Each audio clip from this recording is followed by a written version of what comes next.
Yo, in this video I want to tell you exactly how you can get it back. Why have you screwed it up? Okay, what have you done? Alright, I'm going to tell you exactly how to fix it, alright? I got you, bro. Why should you trust me? Well, I've been going out 3 to 6 nights a week for a couple of years now. This is my absolute passion. Okay, I've researched the hell out of this. I started watching videos and reading about this since about 2 years ago now, but I've dedicated like every single day of my life to this.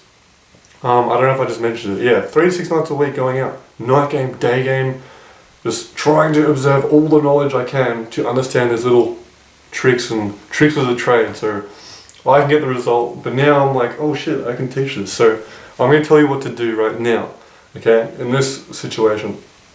So, first of all, the practical advice. Straight off the bat, I'll just tell you what you do right now. You want to give the girl a week, okay? If you just got flaked, ghosted, or friend-zoned, you want to, I'll get into detail here, generally, you want to give the girl a week. Why? Because, say if you're flaked or ghosted, let's say flaked. If a girl rejects, if a girl like says, sorry, like the night before you're about to hang out, she's like, no, sorry, I can't come, I've got this family thing going on, I got this thing, or whatever it is, you don't know if she's lying or she's telling the truth. If you date her for a long time and you really trust her, maybe she's telling the truth, but you will probably have an intuition. You can trust your own mind, generally, if she's telling the truth or not. But if you don't, if you're like 50-50, you're not sure, you got to assume maybe she's lying. You can't know. And if she's lying, it means that she didn't want to hang out with you. Okay. So if you started texting her more, if you started like, oh, so hey, how about we reschedule? Oh, okay, how about this? Or, oh, blah, blah, blah, and you just keep messaging her, she already didn't want to hang out with you. So what's going to happen now is you're going to push her away even more.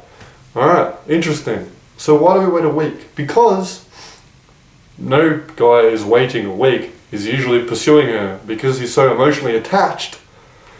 He's going to push her away even more. So you got to relax, you got to pull back, have boundaries, have self-respect, and then wait a week, message her again, and this is what I'll generally do, is just send a meme, okay, just a dumb meme, even a meme that's maybe relatable to you and her, or even a photo of you saying something funny, anything like that. I would advise against probably the hey, how are you sort of thing, although it's not bad, it's fine, but it's kind of boring. So if you send a meme or something funny, she doesn't need to reply. I would advise against sending something like a question, because now she feels like she has to reply, and you're value sucking. You want to be value giving. The most attractive people are people that give value. Celebrities are so famous because they're on these, they're actors on TV shows, and people go, wow, that's such a good movie, and then they like the actor or whatever. They're giving value. You want to be giving value, not value sucking, alright? So that's what I generally advise. Now, if you get friend zoned, it's a little bit different. If a girl said to me, look, I'm sorry, this is not going to work out, I just don't think you're the right fit for me, I'll be like, okay, no worries, alright? And I wouldn't be like, oh no, sorry, how about we fix it, what do I do, like, blah, blah, blah, blah.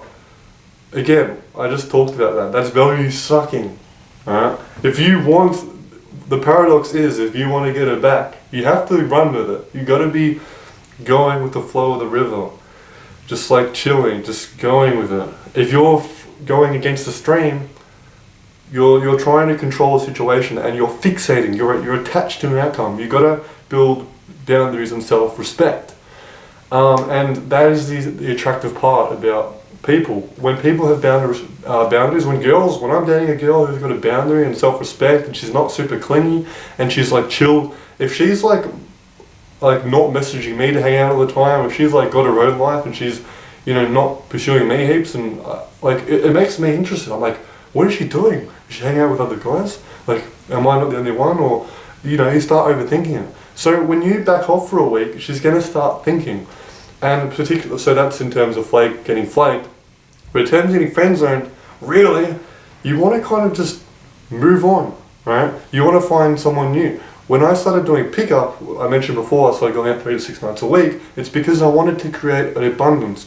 I wanted to create just a lifestyle that, you know, worked for me, where I didn't have to fixate on one girl because, I'm going out with my friends, I'm doing pickup tomorrow, you know, I'm approaching girls tomorrow, maybe I'll get a number, I'm going to find new girls. It's okay if this one doesn't work out because I got another one. When I just started my journey, when I just started learning this stuff, I didn't want to know all that stuff. I didn't want to learn about abundance and trying to get more options and all that. I just wanted to work with this girl, so I'm mumbling. I wanted to work with just this girl. And that's the problem. It's going to push her away more, because even though if you apply these dynamics and do what I'm saying and pull back and move on or whatever, or wait a week, you still have to be that guy, okay? If you're waiting and then it works and then she messages you and then you hang out again. Also, I want to put in here, like every time I've done this and moved on, the girl always reaches out. She just always does. It might be months, might be weeks. It's always, every girl I've dated, like properly dated, and like I've been rejected by a couple of girls I've dated earlier on in the relationship, and each time I would just wait, I would pull right back, and the girl would be like, she'd reach out to me, and I'd be like, oh shit, this is cool. So you get this confirmation. At the beginning it might be kind of scary implementing these strategies, but over time you go, wow, okay, this works, I'll just, you know, pull back. But again, you want to be having that abundance mindset, meeting new girls, meeting new people, okay? If you're fixated on that one person, it's going to screw it up, even if you apply this, because when you do get it back together, she will feel that neediness, maybe. She will feel that fixation, maybe. I'm just saying maybe here. Maybe you're good, maybe you're pretty grounded, but you just don't understand these little dynamics. I don't know. But for most guys, I think, you know, reaching more abundance, doing pickup, or, you know, approaching more girls, it's a great option because you learn too. There's nothing better than a bit of personal development, right? Most of us are on this physical plane, we're all traveling this way, we're all, you know, the degree, you know, the house, the car, then I have a family, then I get this or whatever it is. We're all in this linear direction, but in personal development. And most people think, I'll be happy when I get the girl. Even in terms of this, if you apply this strategy, you think this will make you happy? It probably won't. This is the funny part. So, at the same time, no, that's not completely true, because I do think personal development is really about learning more about yourself and how to, it's very social related, because when you're the king of the social hierarchy, you're very, very, very confident and grounded. So when you do understand these dynamics with women and be able to pull back and that sort of thing, and, you know, judge it and understand these little attraction dynamics, you build self-awareness. Yes, you're not like directly learning about yourself and your own mind patterns, but you're starting to understand and gauge, and you kind of are too, because once you start like trying to process the whole dynamic, you're learning about yourself, you're ascending, and being more grounded and having self-respect and boundaries, be able to push, pull, and understand these attraction dynamics, you're actually probably going to increase your happiness. Because, you know, contrast this to someone, just drugs or alcohol, just binging drugs and alcohol. That's like an attachment. That's like, you know, needing it to work. It's like you're texting a girl to try and, you know, make it work with the girl, and now the drugs, you know, more drugs, smoke, weed or whatever, to feel really high, to feel really good.